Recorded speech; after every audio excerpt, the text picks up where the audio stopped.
Also, sheep would be a terrible thing to turn evil, especially in New Zealand, where they're so abundant and tied to the lifestyle of every true New Zealander. What would be an equivalent here in England? What would be the worst animal to turn against us? An equivalent? Yeah. Pigeons, I guess. Yeah, oh god, it's the pigeons. They're everywhere. They would murder us in seconds. It'd be a fucking nightmare. And also, they're quite small. They could get into spaces. Because I always think cats would be bad because they're small and scratchy. Yeah, very scratchy. But pigeons, they'd peck you. And I actually think that was what Alfred Hitchcock was getting at. I don't think he was thinking about like crows or blackbirds or anything like that. It was pigeons in the back of his head. He grew up in Walthamstow. He definitely knew. I don't know if he grew up there, but he worked in Walthamstow, so he knows. He knows that it's the pigeons that are the real threat to humanity. Yeah, definitely. Honestly, I always think foxes are way more shy than they need to be. If they ever figure out that they are relatively large dog-like animals with teeth, then we're fucked. Yeah. If they get into that coyote mindset, then they'll be able to rule us all. But up till now, they're just mostly like, hello, see you later. People, oh no. Oh dear, let me go over here for a bit. They're making their terrible war chant, and in the case of me, that war chant is, ah! I don't know, actually, I always react quite well to foxes, because the first time I saw a fox in person, it walked past me in the street, and it just stopped, paused for a second, basically went, evening, and then went on its way. So to me, it's like, well, that's just a fox. They're not friendly, but then, they've got British manners. Yeah, here in London, they're all really mangy and skinny, and they run, but every time they run, they always get to a suitable distance, and then they stop, and they turn. And then they disappear. As if stop and turn as if to say, one day. Later, maybe. Yeah. When you're asleep. Yeah. Although, actually, I might go back on my earlier answer and say squirrels, because squirrels are fucking terrifying. Yes, in Greenwich Park, where I went to when I did my BA, the squirrels are assertive, we might say. Yes. Yeah. I would call the squirrels around my workplace. They're hench. Right. They're like built. You can see the rippling muscles on them as they look you directly in the eye and say, "Fuck you, I'm gonna kill you." Like they've been on like steroids and spice, and they just don't give a single fuck. They're really very, very threatening creatures around Manchester. People of Manchester, you've got to stop sticking your steroids into the park bins. Stop it. Calm down. Think about it. Think about the squirrels. Think about the terrible impact on the squirrel population. Somebody please think of the squirrels.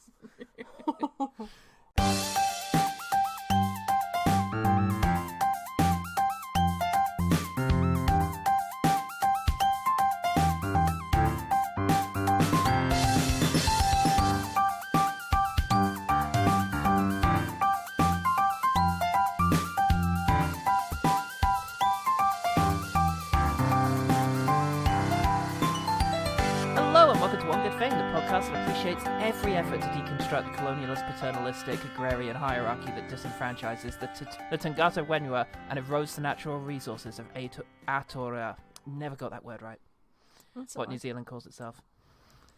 Aotearoa? Aotearoa. Sounds better. I'm Paul Experience, and I'm crashing back to Earth and landing in a field, continuing with Recommendations Month. This time with the Ovine Company of Helen Gaffney, no offence. Ovine? In nature. Honestly, I feel like I would have preferred bovine. Weirdly enough, I don't know why. They have such a chill atmosphere to them. The languid gaze of a cow. Big eyelashes as well. Oh, beautiful eyelashes. They're like a shit giraffe. You're right, cows really are shit giraffes. It's really boring giraffes. Gorgeous, none of the criteria. But, no. Where did that come from? I don't even know sometimes. It's wonderful. That's what happens when you listen to a Mangala podcast for 4 hours before you start another podcast. Yeah, Helen's been on the Mangalas, and it's going to bring an appropriate energy to this recording, because yes, Helen has recommended the Jonathan King's 2006 comedy horror film Black Sheep. Miles from civilization, a secret experiment has given birth to a new breed of fear. Oh, my lord! Is something wrong with the sheep? They attacked us. Oh, nonsense.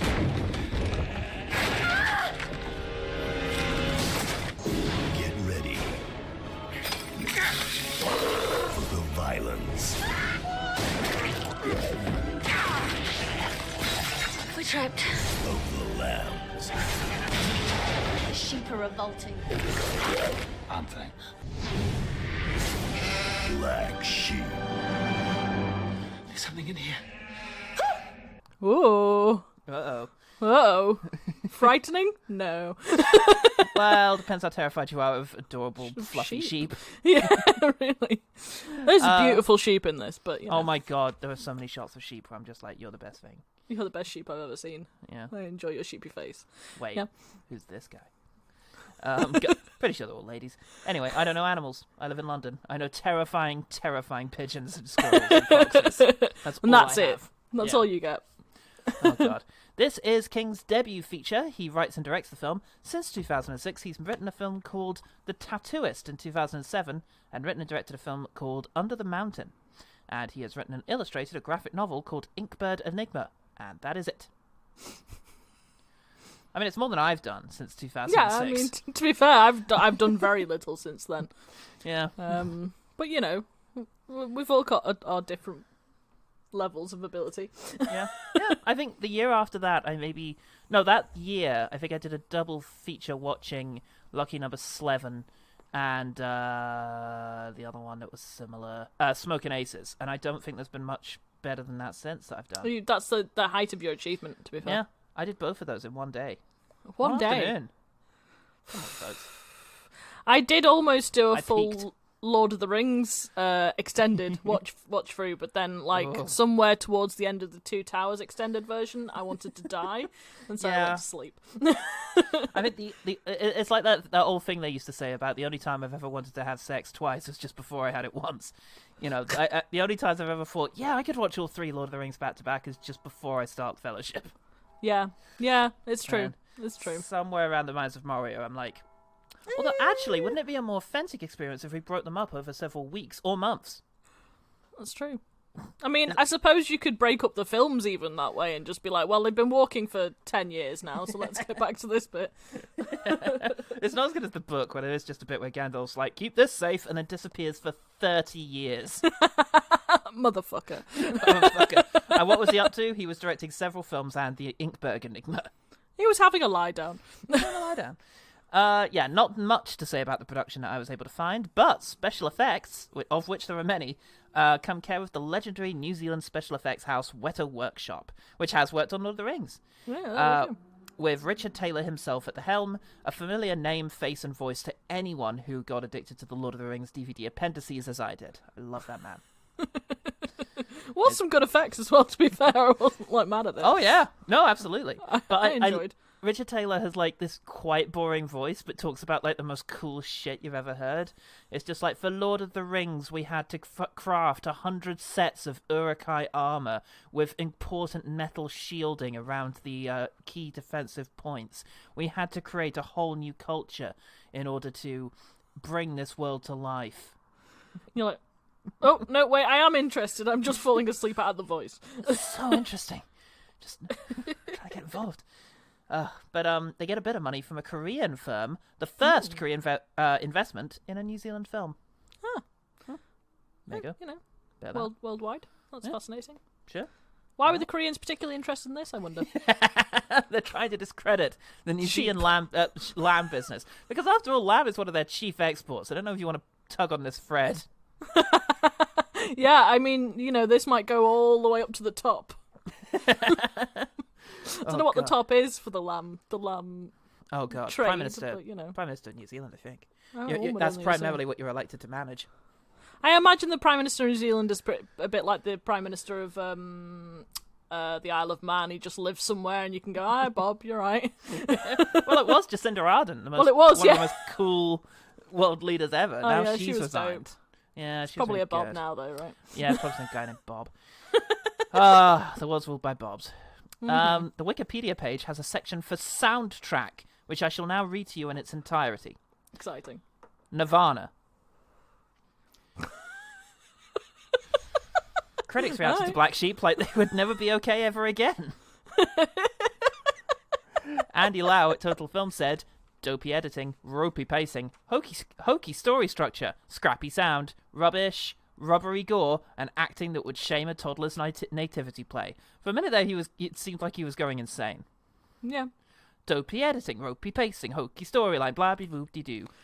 What's wrong with Andy Lowe? He was just trying to create a very long haiku, is what was happening there. Well, so far it's a bit shit, the thing I'm doing.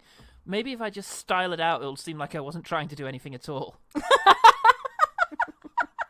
It's not quite alliteration. It's not quite anything, really, is it? Yeah. If I just stop here, it'll just seem like... Oh, it seemed like I did it on purpose. Odd start of the sentence, but I guess I was just reading into things.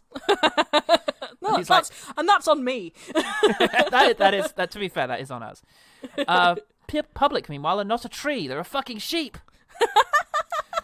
Michael Cassis at Google said, walked into the restaurant at about 8:30 and it was crowded but comfortable with a warm, comfortable feeling from the beginning of the fall season. We were seated the moment we walked in. Brittany was our server and no doubt was on point. Easy to talk to and down-to-earth person. My wife and I checked out the menu. I was more on the specials menu. She chose to go with steak to... hang on a minute, this isn't right. Alright, let's try the second review on Google. Drew Lowell over at Google said... the staff made the hostel feel like a home, great environment, better people, amazing activities, and fun movie nights. Nico, Claire, and Nikita were all especially fun and helpful. Hang on a minute, this isn't right either. Also, where's Brittany? God. All right, let's try the third review on Google for Black Sheep 2006, all of which can be checked. You can actually go there now and see all of these. Pamela Van Billingen over on Google said... just awful. Moldy salad. Food took over an hour. We tried to give this place another chance. Fuck. All right. Louis Royas over on Google. Worst experience I ever had at a restaurant. Service is awful, and the food is average at best. Fuck. Also, this place is going downhill. I have no idea. Clearly, there was a restaurant called the Black Sheep, and these idiots are just reviewing the movie. Black Sheep 2006 as well. Yes, as like that's what we called our place. Fuck. We really liked the film, so we just wanted to just give people a lot of sheep horror. God. Finally, yes, there are a couple in there that pertain to the film, including this one from Ryan Beaumont, who says, amazing, wish I was a sheep. Yeah, same. Yeah. Same, friend. Same, pretty much, yeah. In this film, a New Zealand sheep would be... Oh, yeah. Yeah. God, I mean, most of the film, I was just like, God, it's beautiful in New Zealand. Why haven't I been there yet? was most of what I felt. They put it so far away, is the problem. I don't know why they did that, but it's so It was really rude of them, really. An English-speaking country that far away? I know, right? Oh, how dare they? I mean, America's far enough. Never mind fucking New Zealand. Screw that. No, thank you. Absolutely not. And I feel that's like going to be my review for Black Sheep 2006. Way too far away. Lots of Tumen. All but one of whom are Tumen because of The Hobbit. So I guess they really did just use every New Zealand person in that movie. That's just how that happens in New Zealand. We need 10,000 extras. All right, I'll round up the population of New Zealand. Yeah, great. But one guy was in the Meg. Yeah, I guess a New Zealander snuck onto the set there. Unsavaged by Ruby Rose, which is a real oversight on her part. She must have been distracted by the sheer power of the stove. Who isn't? I know, right? Black Sheep has 5.8 on IMDb, 72% on Rotten Tomatoes, possibly our highest score, and 79% on Google because it's mad. So, Helen, you bastard. What's one thing about Black Sheep that had you fearing that one day this was going to happen? As in, why did I pick it? Yes, please. Well, sorry, so... I always forget that question is just nonsense from me. Yeah, luckily I listened to the podcast and can interpret it. But yeah, no, I mean, the reason I picked it was because, this is a weird reason, actually. I was in a beer garden in Brussels, and someone behind me was talking about it, and I thought, that sounds like something that would be on One Good Thing. So I messaged you. To be fair, that is accurate. Yeah, I mean, that is because I hadn't watched it until I watched it for this because I was like, well, I've heard of it, if you know what I mean. Yeah. Then I was like, actually, that sounds great. I want to watch that, and might as well, watch it for a reason. Yeah. I'm really glad that worked out because the last time somebody I know took a recommendation from someone in a pub, it was the mystery movie marathon that I run with some friends. And somebody decided to take a recommendation for a film they had never seen before and recommended Ted Post's 1973 film The Baby, which is about a woman who is called as a care worker out to look after a baby, and it turns out to be a full-grown man who has been convinced that he has a baby by his family. It was a weird 90 minutes. That sounds awful. That sounds unpleasant, if anything. It was a very bizarre experience in which basically we're all just sat there going, what the fuck is this? I do, however, want to specify this was not a recommendation. I true. overheard someone else talking. This is the first, I think, person who's brought an eavesdrop to the podcast. I'm just really nosy, and they were having an interesting conversation, and that dude sounded funny, so, Well, I was like, probably he knows. he seems to have good taste, so yeah, spoiler fair alert play for to my him. opinion on this. Fair play to that man I don't know the name of. Well, let's go through the sort of the plot of Black Sheep, such as it is. Yeah. So we start with what is presumably the capital of New Zealand. It's a big field of sheep in it. And we're introduced to the household with two young Timmies, a dad, a ma, and loads of sheep. That's the New Zealand nuclear family. Mm-hmm.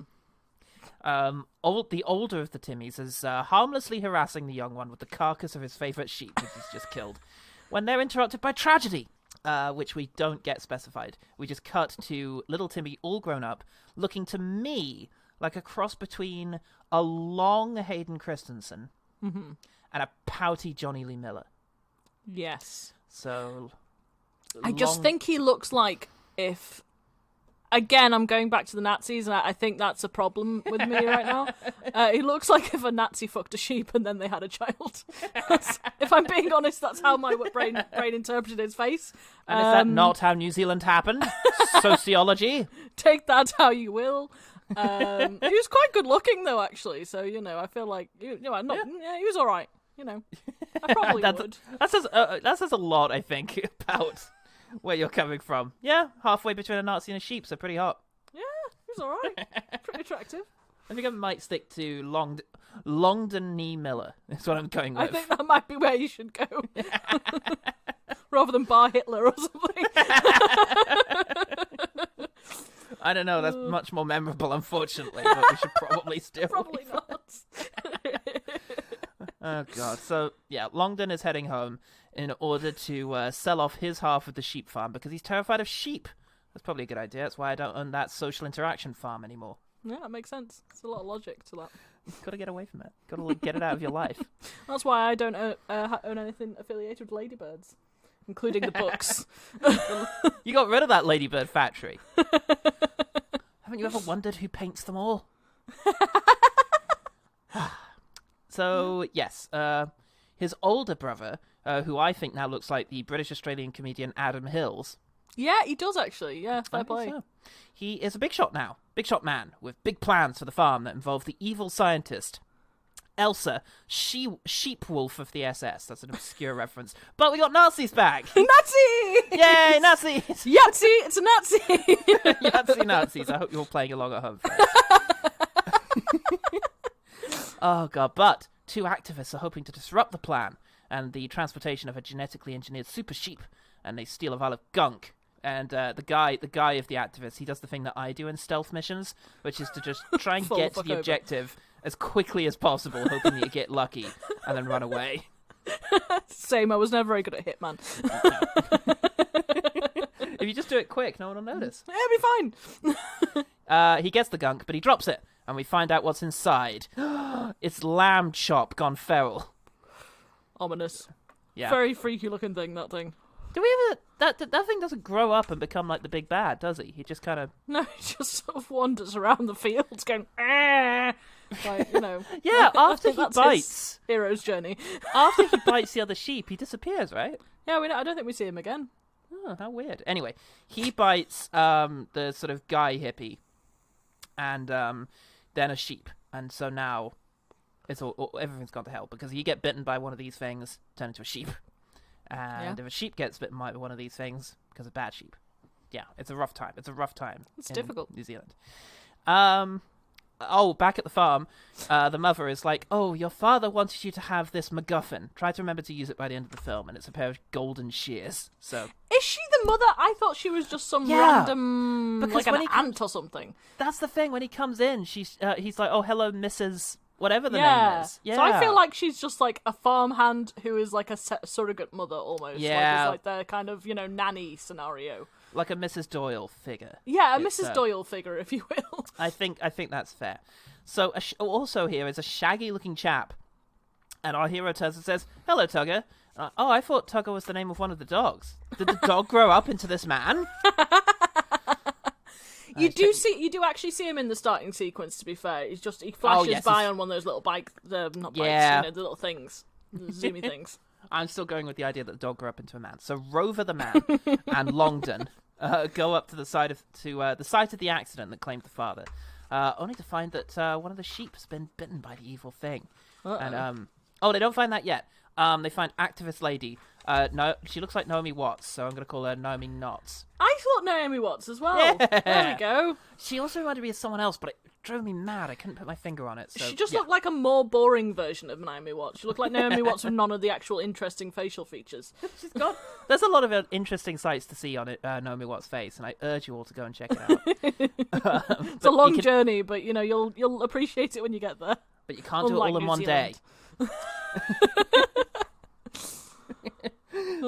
Yes, Naomi Knotts. She shows up, briefly takes them hostage, and then sort of joins them. They wander around. Our main guy says, "Is this going to take long? I've got a recurring joke waiting back at the farm because he's booked a taxi out there," which I really thought would come up again at the very end. Well, like a post-credit sequence to show that the taxi's still running. Actually, I didn't wait till after the credits, so maybe it is there. Find out for yourself. Nor did I, actually. Yeah.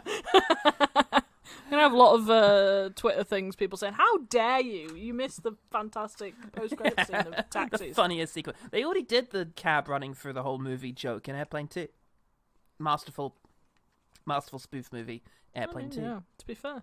Yeah. So yes, they find the sort of the shack of a friend of theirs, in a sort of Tremors-style building of peril. And inside, there's an evil sheep. Mm-hmm. Tries to attack them. He does a "Here's Johnny." Yes, he does. The sheep version. Or he just shoves your face through a door. Excellent. And once again, it doesn't work very well. Don't shove bits of you through the door you're trying to break down, folks. It's the first thing they teach you in police school. Yeah. So, the sheep gets shot in the head twice is what it takes. And they do a bird-style exit. And it looks like they're about to get away, but one of the sheep bloody Indiana Jones his way into the van. Motherfucker. He attacks Rover the man and bites his foot, and then leads into a terrible, excellent car crash. The fact that they bothered to put, like, presumably a fake sheep in the front of that car is joyous to me. It's wonderful. Just the amount of time they had to just have a great big fake sheep is something to really appreciate about this film. So delightful. Very much enjoyed that scene. So yes, it's a race across country as they try to get back to the farm across the beautiful, stunning New Zealand landscapes before the sheep do. So, also, zombie hippie dude is stumbling around and comes across Adam Hills, and there's a fracas that leads to him getting bit. Oh, goodness. Goodness me, how rude. On this, his important presentation of the sheep he fucked into existence. Proud day in any New Zealand man's life. Love that, that's a key plot point. He's the Albert Wesker of this world, and it's very fun to imagine that Albert Wesker created all the Resident Evil things by just fucking various stuff. Just fucking them. Just fuck them. Yeah. Oh, also, the man who got bitten, Rover the man who who got bitten on the foot, he's becoming Rover the sheep. He's got a sheep foot. It's a sheepdog. Oh no, he's a sheepdog now. They stumble across the lab, and there's a standoff, with the family. And then, big argument. Rover the man gets tranked, and they all fall into the offal pit, just like my family at Christmas. Yep. Yeah. Oh, Don't and need to go into that. No, it's fine. No, normal British Christmas thing. Into the awful pit, everyone. No. Yeah, Craig was very thrown off the first Christmas he had with us by the awful pit. It was very surprising to him. But now he's into it. Now he's like he's rolling around in there. He's so. Is it the awful pit time? No, not until after the mince pies. God damn! Give us 10 minutes. The food process first. Yeah, exactly. Oh god, last thing you want is indigestion in the awful pit. I know. Yeah, worst time. Hippie guy is now a sheep man. So hippie guy is now a total sheepman. And Rover has become a sort of were sheep that can. That I think I don't understand that what's happening is that he's being cured by Elsa when he gets like the weird sheep spunk style. Yeah, I assume she was making him more sheep. Yeah, exactly. But she's actually cured him, so now there's a cure for being made a sheep. Yes, and then our heroes, do have an interaction. They get out of the awful pit, which apparently leads into a very complex network of sewer systems. Which, okay. Okay. Gotta go somewhere. And then, yes, they have an interaction with the old hippie guy, who's now a full-on sheep, and they have a bit of a fight. And then the sheep attack the presentation, causing an absolute ruckus. Can I ask a question of you, actually, as a film person? It's been annoying me since I watched Black Sheep, which was only 24 hours ago. The sheep coming over the hill. What film is that's reference? I'm sure that's referencing something, or it reminds me of something. And it like there's a big swell of music and a load of massive. Yeah. Oh, I fucking know what it is. It's Lion King. Oh, it's the lion. Yes, the gazelle. Yeah. Ah, very Sorry, good. it just in my head I was like, what fucking film is that? But I've got it now. It's all good. I mean, I was just going for Lord of the Rings, but that was because of that too, the beautiful New Zealand scenery and the fact that Richard Taylor was visible in most sequences, sort of just holding puppets just off screen. For Black Sheep, we had to completely redesign the process of sheep puppetry. Lamb Chop wasn't going to cut it this time. I love the idea that someone's gone into the minutiae of making sheep puppets. Like, just the thought of that is really heartwarming for some reason. I can guarantee you somebody's done a dissertation on it. Oh, Now that I've seen a few dissertation presentations, if you can think of it, somebody has done their entire dissertation on it. And sheep puppets, oh god, yeah. Probably at least 3, peer-reviewed. I had a friend who did a entire, I think it was a PhD on pubic hair in classical Greek literature and art. Love it. Absolutely love that. It's a fucking thing. That's a thing that happened. When you say friend, it was Jen, wasn't it? I wish it were. Jen. Probably Jen, listeners. Does seem like Jen vibes. Get in touch with Jen, find out. She'll send it to you. In fact, don't even add the contest. Just ask her what she thinks of Greek ancient pubic hair. She'll fill you in. So, more ways than one. Okay, so yes, with the presentation attacked, our heroes finally make it home. I say heroes. Rover the man sheep is still out there, but what did I call her? Naomi Knotts and Longdon. They're back at the house now with Mrs. Doyle. The hippie sheep attacks them in the house. Don't forget the MacGuffin. Oh, a kebab skewer. Okay, that's fine. Well, keep it on you. Use it by the end of the movie. God damn it. The mint sauce was the bit of that really. Oh, that was fucking stunning. No, that's brilliantly done. Yeah. Sorry. No, it's very good. But yeah, now they're besieged by evil sheep and mutated people sheep. Terrible state of affairs. Shit. And Adam Hills is in the house, so they have a bit of an awkward brother interaction, which ends with him wandering off to be with his violent mates. Very familiar dynamic. And they decide Longdon can make a crawl for it, pretending to be a sheep. And it actually goes really well, even after the skin falls off, because, sheep, they're okay with self-identification, as you all should be. Perfectly reasonable. People know themselves better than you do. Yeah.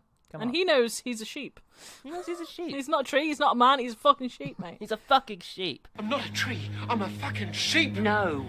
Okay. So yes, there's a lot we can learn from them. He has a fight with his brother in the barn. Again, just very British Christmas vibes. Go to the shed, have a fight with your brother.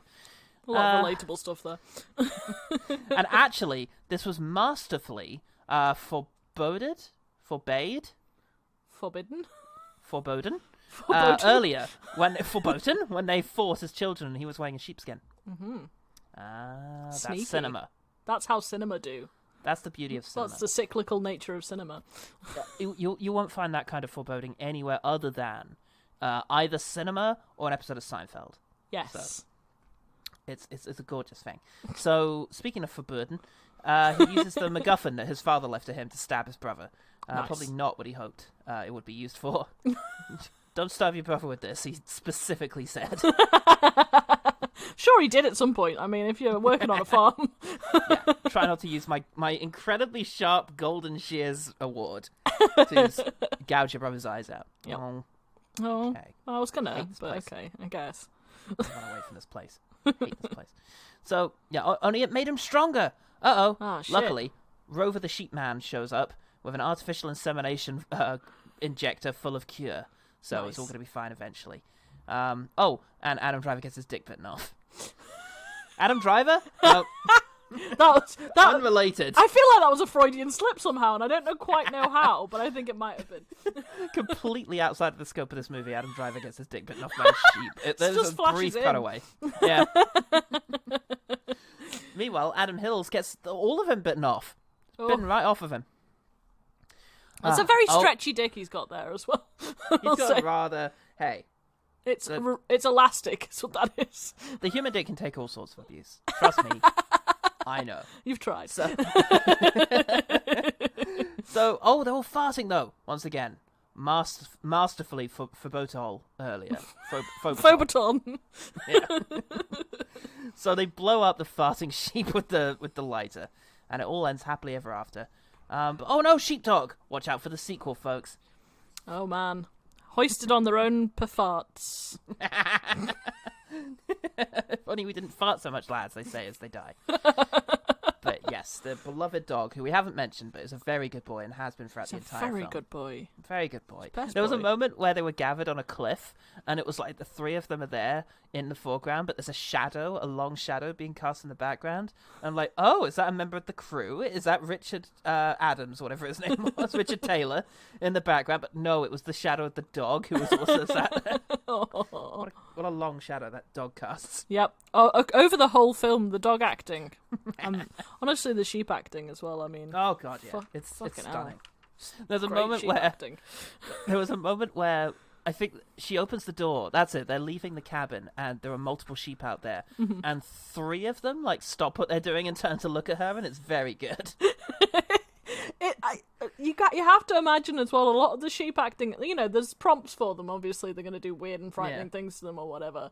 But Yeah. a lot of it just feels like it's just me reading things onto the sheep because they're just such unexpressive creatures. Yes, that's what's so great about having them in this context, because I think it's a fabulous premise. That's the idea of something as innocuous and cute looking as sheep going evil. Yeah. And it's really fun to see that delivered in such a straight face, but with obvious sort of comedy that doesn't feel awkward or intrusive. Yeah.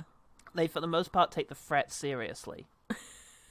And then it's the humans that are sort of the funny thing. Very much like, because, oh my god, the number of comparisons to Shaun of the Dead I saw in reviews of this. Yes. It's ridiculous. Shaun of the Dead and Hot Fuzz, honestly, I felt like there was vibes of both just because of the tone. There was, but like you'd think that Shaun of the Dead was like the only horror comedy for how people are going on to comparing it to. Because although vibes, yes, but that's the tone is so different and it's so New Zealand. It's such a It's understated. sort of understated is exactly what it is, and I think that really works for this premise and for sort of mixing the horror and the comedy. I think what helped actually is that the main character is afraid of sheep before they become like a feature of horror. So that he's already afraid of sheep, so then it becomes more. Do you know what I mean? It works. I don't know. It flows better somehow. I don't know. That was a smart choice, I think. I felt. Yeah, I think so, and I think the human stuff is fine. Like the characters are endearing because they're funny, because it's a funny script. In terms of like the emotional journeys of them, or the sort of hang-ups and things they have to move past, it's fine. It's functional. I do find that there's a lag, that there's a lull rather. Mm-hmm. I think after the central threesome is split up, when one of them is captured and they fall into the awful pit, for me the movie kind of started to drag a little up until the sheep rampage and the because it's at that point where there's no new premises to introduce, premises to introduce. It sounds like premises. Premises. Premises? You know the premise of the movie and the many others? No more of those. They've introduced them all. They've introduced the idea of sheep have gone evil. They can spread themselves, their virus from one to another. Mm-hmm. There are mutant sheep. There might have been some, in some, bestiality involved. All of the concepts that are kind of funny have been introduced and kind of a bit stayed by now. And so until the big sheep swarm and massacre, there's sheep just... battle. Yeah, the sheep battle. There's a period of time there where nothing new is getting introduced and the characters aren't quite, kind of cracking as they were a moment ago when there were three of them together, because that dynamic was quite good. Mm-hmm. So there's a bit of a lull, which is because of some weaknesses in the human side of things. But overall, it's a lot of fun. Yeah, I really enjoyed it. Like, when you recommend, when I say recommend, I very rarely actually recommend any of these things, but you do tend to piggyback. I just go, someone else has said this is good, I'm going to do it anyway. It's because I don't want it to be something I've seen already, usually, I think, is the reasoning. True. Apart from the first one, Devil, but but you learned from that. I like to come fresh to them, it seems like. Yeah. Well, it's worked out so far. But yeah, I don't know. It felt really because some of the sort of shit films or whatever that you watch feel really cynical. Yeah, and this did not feel cynical to me. Not at all. It felt very sweet and sort of not sweet, but they just wanted to do a film about sheep zombies, and that was what they set out to do, and that's what they did. Yeah, absolutely. And I feel like compare this to Pooh, Blood and Honey that we did a few weeks ago, which is such a cynical enterprise because they basically came up with a sort of clickbait premise and put no effort into the film at all. Yeah. This movie is a clickbait premise. What if sheep went evil? You could so easily just sell an absolutely cynical nothing kind of movie with this, with cheap special effects and no characters and just, hiding itself behind a veneer of sort of ironic comedy in order to try and defend its being rubbish. They don't do that. They don't do that at all. They tell a sincere story that feels like it's come from somewhere real and is genuinely entertaining. I get the I don't know, I just get the feeling that the person who made it was just like, there's a lot of sheep in New Zealand and it would be horrifying if they became zombies, and then we're just like, yeah, actually, you know what? Because there is something a little bit, they're very cute and quite endearing sheep, but there is something a little sinister. They've got the goat thing going on with those big yellow eyes and the vacant stare and the human-esque mouth. Yeah. There's something a bit sinister, and I think they do manage to extract all of the horror you could possibly get from a sheep. True that. I had a dog once who was deathly afraid of sheep, but because she'd once tried to go attack some sheep and run into an electric fence, and she then thought sheep were electric. I mean, you can't really question the logic of a dog. Your dog dreamt of electric sheep. Yeah. And they were nightmares. No. Well, that's that question settled. Oh, God. Yeah, I can't think of too much else to say. I just thought it was a very effective. Yeah. And I think it would work really well in a marathon of monster movies. In particular, it could be a really great last entry. You've done a couple of really genuinely affecting and kind of creepy monster movies. This would be a great one to end the night on. Get everyone on a happier note sort of thing. Yeah, definitely. Yeah. It's a really effective horror comedy, and as much as the horror works quite well because some of the grisly effects are really good, and there's a couple of startling moments, particularly early on. I remember feeling a lot of empathy for the sheep when I was like, no, don't get bitten. Yeah. And again, I genuinely thought, it sounds like I'm kidding, but some of the sheep acting was very good. Yeah. I wrote down, literally, that's some fabulous sheep acting from the sheep sniffing the creepy lamb. Yeah, they must have done something. I've put in brackets, not seen that kind of sheep acting since Babe. George Miller laid down the standard for this. An Australian man, you see? Yeah. There's something going on that continent that means that you just get, you just understand sheep, yeah. You just understand sheep in a way that none of us can. No. Apart from maybe the absolutely Welsh. God bless them.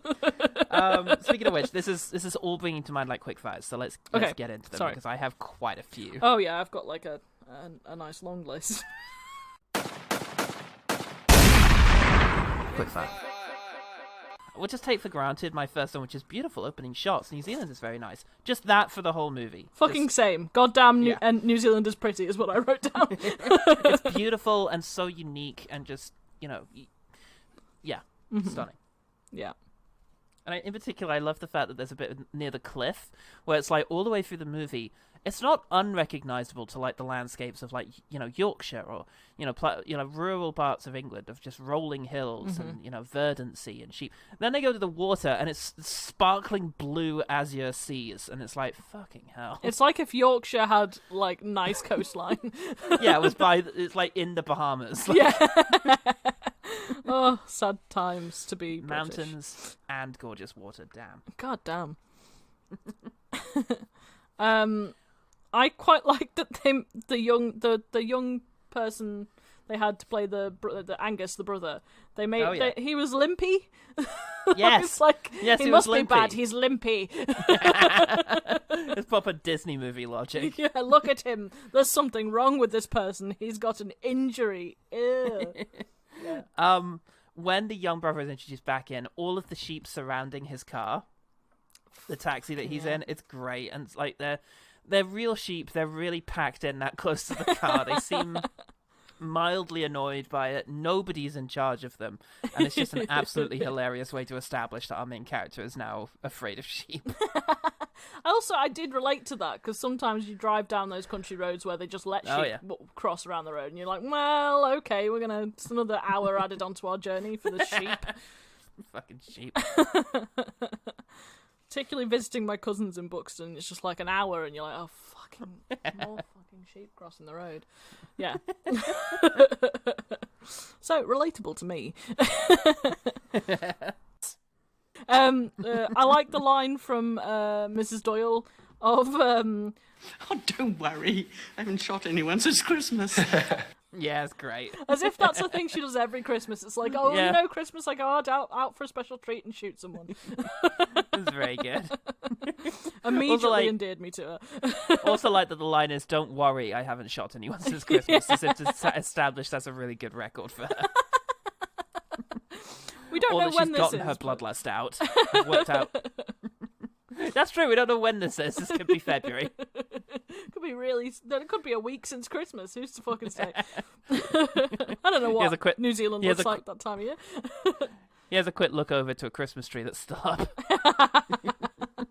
That would be good. Or some of the sheeps with the extra horns have like little ornaments on them. That'd be nice. You've got to decorate your sheep at Christmas, folk. It's Christmas for them too. Yeah, I think that's important. I like that he's using a Motorola Razr. That's a blast from the past. Isn't this almost that? I think that actually might be the same note you gave in Devil. Really? Oh my god! Thank you for bringing me these films that allow me to recollect with fondness the Motorola Razr I used to own.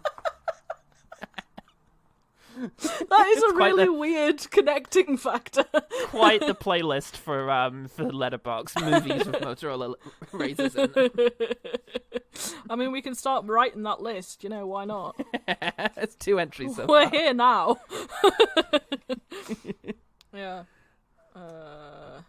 Okay. Yeah. So, I like when the hippie goes to get the big thing of goo. Yeah. And then the head scientist is like, oh, go get him. And it's all these really nerdy, non-threatening looking dudes chasing after him. You're like, I'm not even sure they could take him, Yeah. And he's a weak looking hippie dude. I love that. It's amazing. And it makes explicable why they keep managing to get away later on. It's just like, fucking scientists. None of these guys know what they're doing. They don't know what's happening. And I can just imagine if it was ever a sort of actual scene where they actually caught him, they'd all just be like, we've caught you now, I don't really know what to do with you. Give up. Not long after that, he meets back up with his sort of colleague and is like, she's like, do you remember the fourth step in this plan? And he says something, and she's like, no, the fourth step was to have a meeting about what's going to happen next. About what to do next. Oh, that's great. That's so left wing as well. It's distressingly left wing. It's like, no, we then have to have a full meeting. Nothing can get done. I just love the idea that presumably at some previous meeting the plan was, all right, we shall meet again to discuss what to do next on the day. Oh God. Your turn or my turn? Your turn. Okay. I like this kind of feeds into another thing later, but the stretchy ear and the stretchy penis. Yeah, that's my next one. The stretchiness of that is very satisfying to me, even though it's so unrealistic. But you don't really want it to be. You just want to see all that fun stretchy stuff. Yeah, and just the resulting gore associated with the ear in particular, of it just sort of tearing, and it really, it got a reaction out of it, just like, Ooh. I don't know how I feel about that. Yeah. Love that. I love the bit where, what's his actual name, the friend character? I called him Rover. Tucker. But Tucker, that's it. He's, she comes up, and he's trying to haul a sheep out of the road, and he's just kind of holding it with its, like, arms up, like, really, and he's just kind of awkwardly hung there, like, meh. And she just says, she comes up and she produces the rifle, and he says, do you want me to put my hands up? And she's like, yeah. And he just kind of drops it and just walks away. It looks like how you hold an angry toddler. Yeah. But just the sheep just the sheep not minding it at all, not struggling to get away, just Well, I'm here now. And then when he's dropped, he's just like, all right. Okay, I'll go over some grass over there.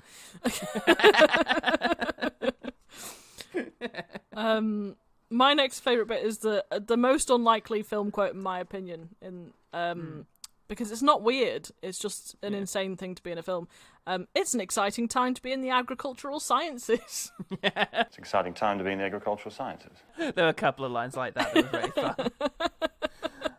Oh, God. I love that there's a moment where she's got them at rifle point, and he's saying that the safety's on, and he's trying to explain where it is, and not able to find it. He sort of takes the gun off of her, and then takes the safety off, and then goes to hand it back. And I'm very like, the joke makes sense to me that he would take the safety off and give it back to her. So when he says, "Here you go," and it's, yeah, right, yeah, right, he keeps it himself. Yeah. Here we go. Yeah. You're right. First of all, really surprised me that he did that, but also the casual way of doing it, just disarming your hostage taker, was very amusing to me. Yeah, I like the right bit of it as well. That felt very New Zealand to me. It's right, just like, it felt very endearing. Yeah, it was charming. It was extremely charming. Similar actually is the line where she's like, "Oh, you have a very selfish aura," and he goes, "What?" Yeah. And it's just his delivery, like the genuine offense in his voice when he delivers that line. Just a little what is like. Oh, it's amazing. It's really good. It's very, very well delivered.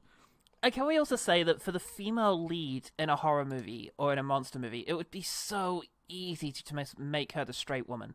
Like the one with the moral conscience, the one who, tries to compel everyone to action when the guys around her are sort of funny and don't want to do it.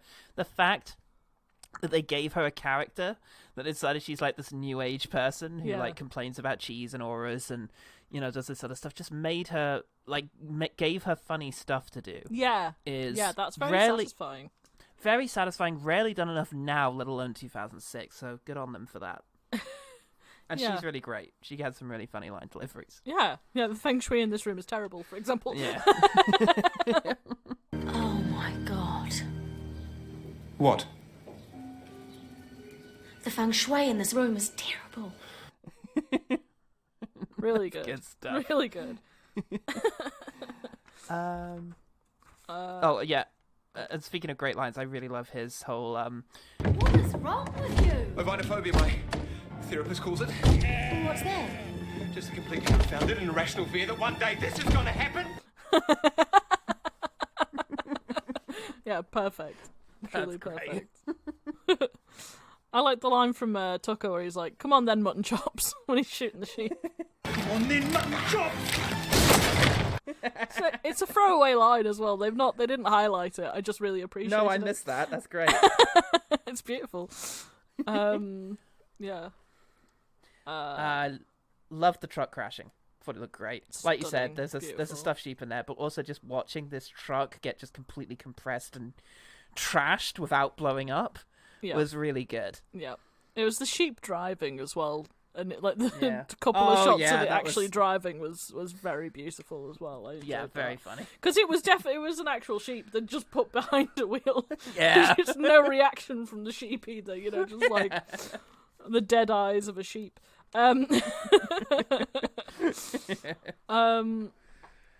Yeah, my next really good thing was she's like, "You're still leaving?" And he's like, "I'm especially leaving." Then I get as far away from here as I can. You still leaving? I'm especially leaving. I missed that as well. That's very good. Absolutely, completely agree with this man. Yeah, that's fair. Oh, okay. I really like when the scientist guy is getting taken out. He's just dumped off some offal and then he gets killed by sheep. Yeah. I think he's had a bit of an interaction with one of them that's bitten him a bit, and there's been a bit of fight. And then when he's taken out of scene, a sheep just like flies at him from left, and you just hear a "Bah!" and then a thud, and then he's out of scene and then cut. That only It's very happens good. twice in the film as well, Yes, and both with times Elsa as I absolutely fucking corpsed it. Like I was glad so I wasn't funny. drinking anything because I would have spit taked everywhere. It's very funny that the sheep could suddenly just like soar through the air. Stunning, truly beautiful shots. Very good. The bit with the sheep in the lab where it's like cut in half and it's still alive and the heartbeat. Oh, that's horrible. Yeah. So grim, but I thought that was really Yeah. good effects because it really grossed me out. Like I was like, No, oh, yeah, absolutely. impressive. I'm horrified. Thank you for that. Yeah. That'll be in my dreams later. Yeah, it's that whole again going back to Mengele. It's Yeah. it's the idea of sort of living vivisect. No. Yeah, no, not good. Very grim stuff. Sad face. Sad face to Sad. that. Hey guys, Nazis, crying emoji. Crying emoji. Sad face. Yeah. Then ninja emoji, perhaps. Never again emoji. What does that look like? The one that looks like a poop. So speaking of great effects work, there were quite often some really good evil sheep puppets. Clearly, like hand things, or just Yeah. whenever there's a detail shot of them like trying to grab at the fence, or trying to or like goring main characters, like getting the neck or something. Those puppets look great. Like you can see that, like if you're concentrating on it, you can see that they're puppets, but they're fairly convincing. If you know what I mean, like you wouldn't be. If you weren't paying attention, you might be like, "How did they get a sheep to do that?" You see, they might not look like real sheep, but they look like great puppets. Yeah, they're really good puppets. Enjoyed the aromatherapy candle in the offal hole. Yeah, why not? Oh yeah, Good, Yeah. good times. love that. I'm glad that also was fun. came into the story to some extent because they had to use it to light the way. Yeah. That, like, it wasn't just like, oh, she's just being a fucking... Well, she was being a dick, but, like, it was useful. Like, it was a plot point. It's very good. Uh-huh. Another gross bit is taking a swab from Adam Hill's wound in his hand, when she does it in such a clumsy, horrible way, where she's just dragging the swab like down the wound and like scooping up a big bit of the gunk. Oh, it's so really gross. Deeply gross. So gross. I feel like we don't go back to it. Like, it's just a thing that happens, and then we don't, she dies, and we're like, well, okay. Yeah, and he becomes a man sheep. Man sheep. Sheep man. Man sheep. Sheepman. A bastard, if you will. Bastard. That is also one of my quick fires. Is it? It's a good one. It's such a cute little giveaway that he's becoming a sheep, is that he says, that guy's such a bastard. Here is money, good money. My money. Little bastard. And then he like looks It's like, really surprised. uh-oh. Really cute. And I love the like one-off things Yeah. that come up and then don't come up again. And the highlight of that was, of course, the mint sauce. Oh, yeah, Which yeah, is- yeah. Stunning the mint guys- sauce moment. That they react to mint sauce like holy water. So good. But only in that one scene. It's the funniest thing. You do kind of wish he'd just start, like, at the end he'd have, like, a holster full of mint sauce. But it's just such a satisfying ending that they established the methane thing. Yeah. And it's just, It is very good satisfying, stuff. to be fair. yeah. Let me see. What have I got? I've got, like, a full A4 pad of shit. Lovely use of the Wilhelm scream when they get into the battle. Yes. Love that. Yes, Always up happy to hear it. as blood sprays up a car door. Yeah. We hear the Wilhelm scream. Nice. Good stuff. Very stunning. Yeah. Just some great things happening in that scene, honestly. That whole scene could be a good thing, because the sheep flying into screen at the preacher, very good. Yeah, I think that's my last one. I think it's my last big one, is the entire kind of sheep attack, really, the sheep massacre. First of all, them appearing over the hill is stunning, because it looks like they got real sheep to do that. They actually herded hundreds of sheep to come over that hill. Yeah. And then storming the place, and it's just dumb, innocuous-looking sheep just wandering in. Yeah. It reminds me, there have been a couple of attempts to make scary monster movies back in the early days into genuine horror movies. And the animals just look cute. Yeah. I mean, the most notable one is probably Cujo, the Stephen King adaptation, where St. Bernards are adorable. So yeah, and they're just consistently adorable. Sorry. He just looks like a cute, sad dog with jam on his face the whole movie. And then was there Night of the Lupins, where rabbits are attacked, or it might have been a night, the giant rabbits attack, so they did it by building a miniature town and just having the rabbits like hop along. Oh my god, I need to see that sounds adorable. I'm gonna find out what that is, but it's so cute. But here they lean into it, they lean into the idea that these things look really dopey and silly but are actually like terrifying, and the gore effects do a good job of delivering that. So I think they do look terrifying in Force coming over that hill as well. I think it looks very ominous, and the colour scheme they went with for the them storming basically was very good. Just Night that of whole the scene. Lepus. Sorry, Night of the Lepus, 1972 is the movie with the and okay, the image results. One of them is just Wallace and Gromit: Curse of the Were-Rabbit. So. Another terrifying rabbit movie. I mean, truly, truly horrifying. One of my one good things is the incidental, the music they put in to sort of go that stuff really reminded me of like early 90s kids horror movies. Or horror, like TV show stuff. Like, Are You Afraid of the Dark? I was about to say, Are You Afraid of the Dark? Yeah. It gave me that's all I was hearing when I was listening to that, and it was like, or even what is it? Going Round the Twist? Yeah, ever felt like this? Yeah. What was that? Was that program called Round the Twist? It was. Oh, I'm not sure. That was an Australian version, basically, of Are You Afraid of the Dark? Yeah, so it gave me those vibes, and that made me feel at home. Well, look, I am completely out, so do you have any more? Yes, I believe I do.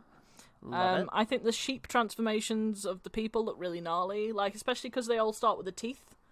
I thought that was quite freaky looking. And also, I like the sheep medicine things. I think that was a good touch. Oh god, that he just shoved the sheep medicine. That's the thing they actually use for sheep, is like a little pellet thing. I'm glad to hear it's medicine. I thought it might have been something else. No, yeah, because they do that again to bring it back to Babe. They do use that in the Babe film. When they give them medicine, they shove it in your mouth like that. So that's something you'd only know if you were aware of sheep husbandry, I guess. Or watch Babe. Or watched Babe, yeah. I also appreciated mountain oysters. I always appreciate mountain oysters, not in my mouth, but I appreciate that they exist.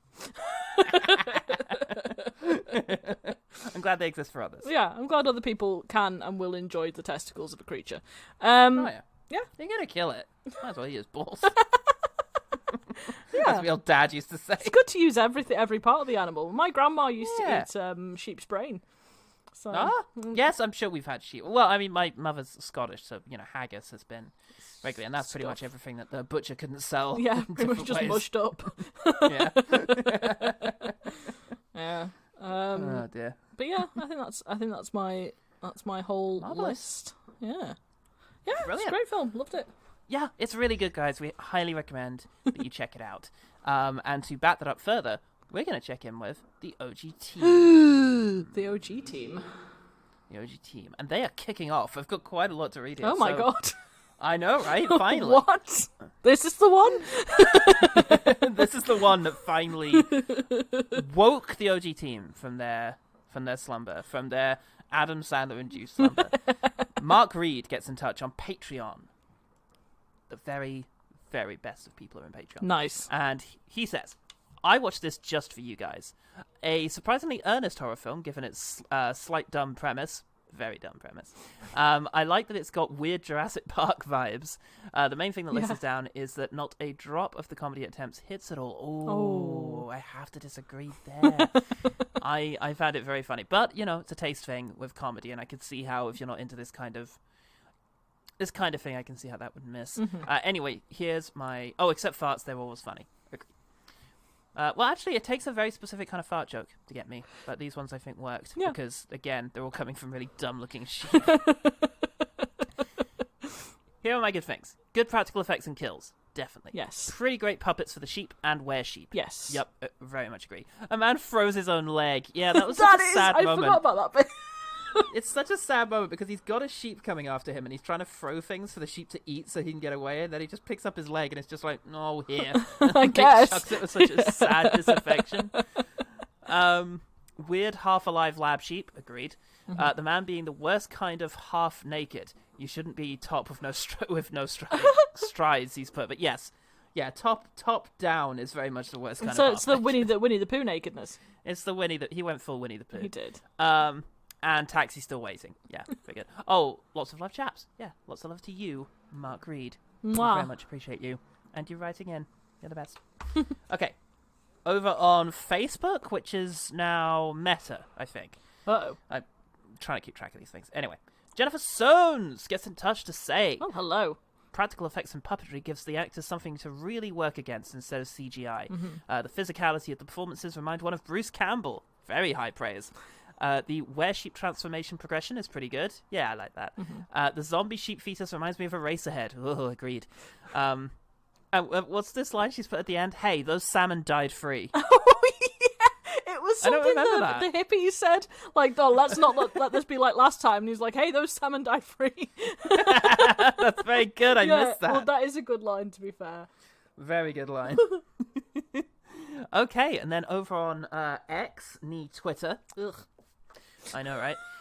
Blokebusters podcast said, I've seen it, but I remember basically nothing as I watched it 11 years ago. Oh my God. However, I just remember having the sense of, well, that was very cool every 15 minutes or so, which you don't get very often with these films. They very much knew what they had and ran with it. Yeah. Ran with it. Oh! That's a different Puns. kind of thing. Yes, absolutely, agreed. Yeah, that's about right. I'd say that was what was carrying me along, is every 15 minutes something would happen to make you think, that was very good. And then somewhere after that explosion, there's maybe about half an hour before the next very good thing happens, which is a bit of a shame. But, the good things make up for the pauses. Yeah, this is definitely, I think the Rotten Tomatoes score was about 76%. I think that's about right.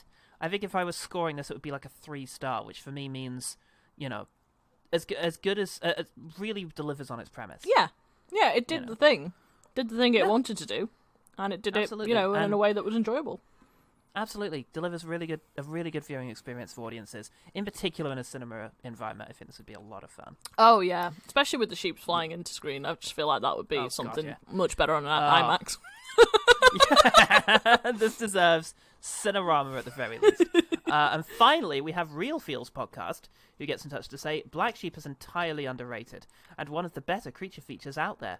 It's clever and funny, and something entirely new to the genre at the time.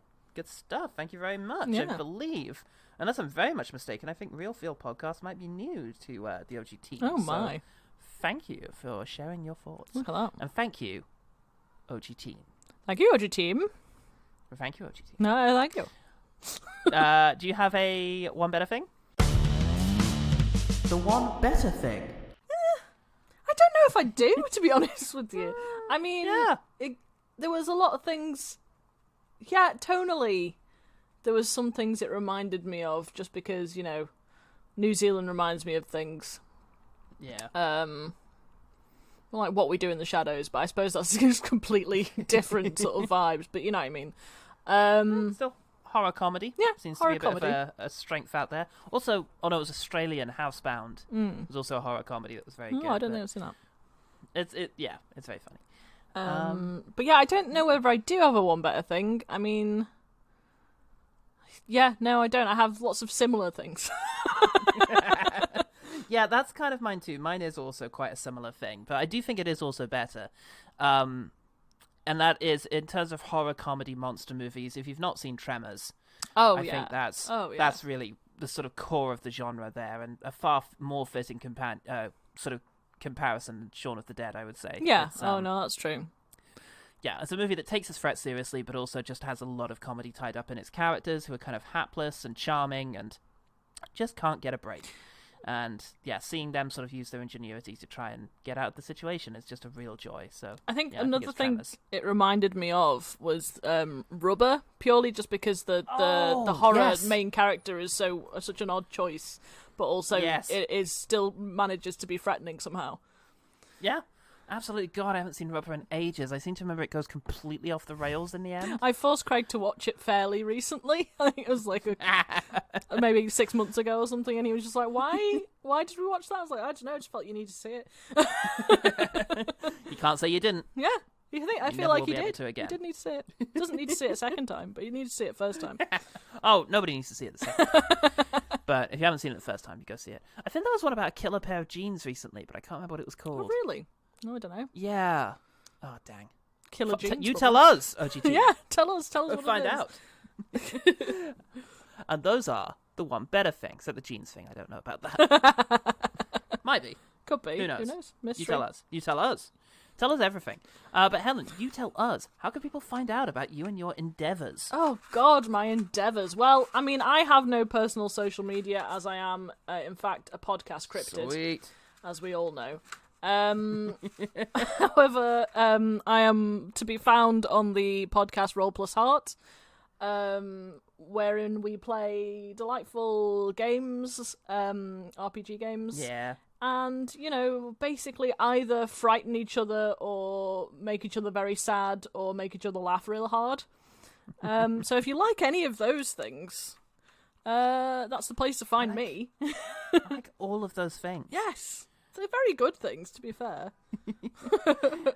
Absolutely. They are good things. That's the one good thing about life, actually, is... Yeah, Roll Plus Heart. Is that Roll Plus Heart exists? Roll Plus Heart exists. It exists. And I tell you what else exists. It's out there. Tell you what, they're all in the description. You can read about them. It's, OGT Pod everywhere. We've got Patreon, loads of stuff in there. Some good things. And then also Quest Fantastic, Jen and the Film Critic, all that good stuff. So check it out below. I was also in a bit of Quest Fantastic, so... Yes, you were. A very good bit of Quest Fantastic. But I can't remember which episode numbers they are, so you'll have to listen to them all, listen to the whole thing, I'm sorry. Yeah. It's just going to have to You're just going to have to. Yeah, we didn't publicise it at all, and it's not in the episode description. So, once again, podcast cryptid. I just turned up. She's basically creepypasta at this stage for Quest Fantastic. I'm Paul Pastor. And I'm Helen Gaffney. And remember, the one good thing about Black Sheep is... What's the best thing? Oh, I mean, it is just the bit where the sheep eat all the people. Yeah, and the mint sauce. Yeah. Oh, and the mint sauce. Oh my god, the mint sauce. Isn't that the best thing about lamb in general? Well, that and their cute little faces, but it's hard to enjoy that once you're at the stage where you need mint sauce.